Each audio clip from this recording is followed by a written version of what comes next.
Hello my dear friends, आज आपका हमारी इस क्लास में आपका स्वागत है। देखिए, आज हम एक नया टॉपिक लेकर के आए हैं, लिंग और वचन। लिंग को इंग्लिश में क्या कहते हैं? जेंडर। अब देखिए, पहले हम लिंग की बात कर लेते हैं। तो इससे पहले मैं आपको एक थॉट बता देता हूं। जिंदगी में अंधकार तभी अधिक चढ़ता है, जिंदगी में अंधकार तभी चढ़ता है तब व्यक्ति शिक्षा को छोड़कर अज्ञान और बढ़ता है। तो इसी के साथ हम आपकी आज की एक क्लास शुरू करते हैं। पहले ये देख लीजिए, लिंग की परिभाषा क्या होती है, लिंग किसे कहते हैं, ये देख लीजिए। शब्द के जिस रूप में उसके पुरुष या स्त्री होने का बोध हो उसे लिंग कहते हैं। कोई भी शब्द आपको मिलेगा तो उसमें पुरुष या स्त्री होने का बोध मिलता है तो वही क्या होगा? लिंग होगा। तो आपको ये छोटी सी परिभाषा याद करनी है लिंग के ऊपर। अब देखिए, जैसे लड़का ढोल बजा रहा है, अब इसमें लड़का है वो किसके रूप में आया? पुरुष के रूप में। तो ये लड़का क्या हो गया? लिंग हो गया। किसका? वो हम आपको आगे पढ़ाएंगे। अब लड़की बांसुरी बजा रही है, अब लड़की इसमें क्या हो गई? स्त्री हो गई। लड़की इसमें क्या हो गई? स्त्री हो गई। तो ये भी लिंग हो गया। अब इसके बारे में हम आगे पढ़ेंगे कि लड़की को क्या कहते हैं और लड़के को क्या कहते हैं। अब देखिए, लिंग के दो भेद होते हैं, पहला पुल्लिंग और दूसरा स्त्रीलिंग। पहला पुल्लिंग जो किस में आता है? पुरुष में, जो किस में आता है? पुरुष में। और दूसरा स्त्रीलिंग जो किस में आता है? स्त्री में। इनके नामों से आपको पता चल जाएगा कि ये स्त्रीलिंग और ये पुल्लिंग है। अब ये लड़का है, ये किस में आएगा? ये आएगा पुल्लिंग में। और ये लड़की है, ये किस में आएगी? ये आएगी स्त्रीलिंग में। अब इनकी परिभाषा और इनके उदाहरण पढ़ते हैं हम। देखिए, हम देखते हैं इनके भेद। पहला था पुल्लिंग और दूसरा था स्त्रीलिंग। अब पहले की परिभाषा क्या होगी? पुल्लिंग की परिभाषा क्या होगी?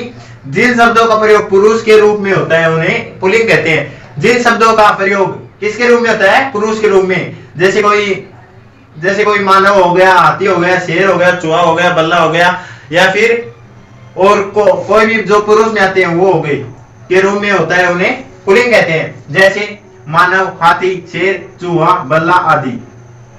अब इसका एक उदाहरण देख लो। जैसे मानव में क्या हो गया?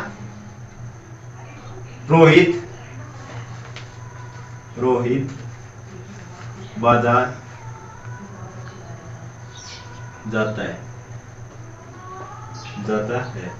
अब इसमें रोहित है, रोहित क्या हो गया? रोहित मानव में आ गया तो ये पुरुष हो गया।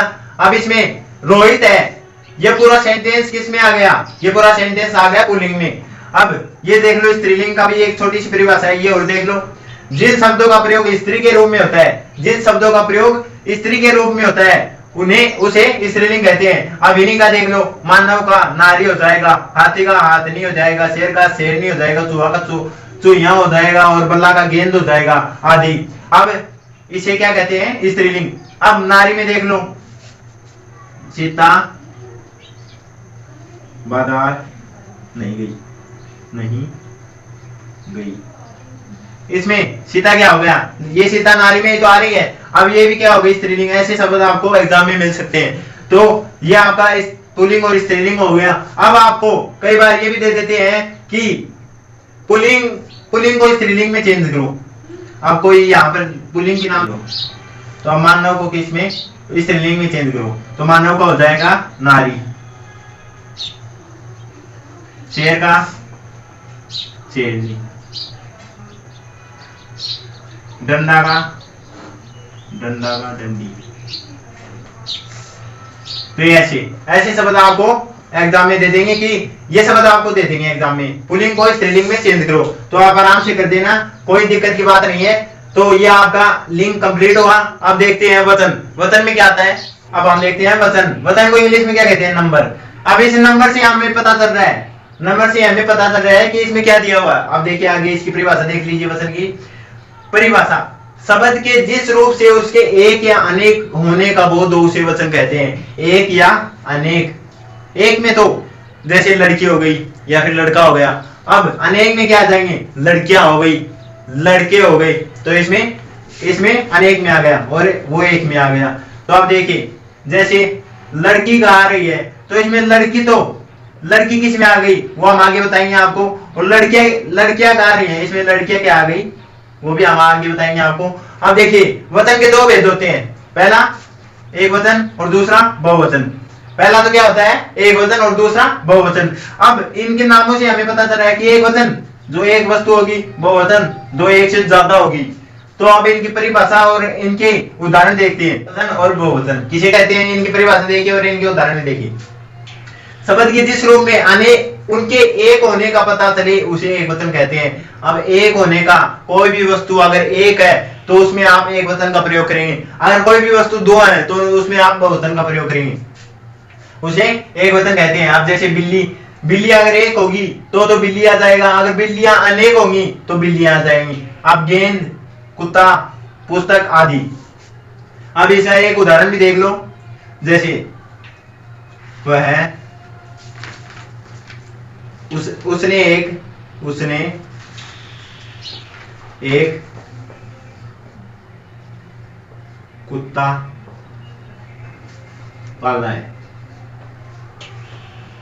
उसने एक कुत्ता पाला है, तो इसमें एक लगाने की आपको कोई जरूरत नहीं है, उसने कुत्ता पाला है। अगर इसमें ऐसे दिया रखता कि उसने कुत्ते पाले हैं तो बहुवचन आ जाता। अब उसने कुत्ता पाला है तो एक वचन आ जाएगा।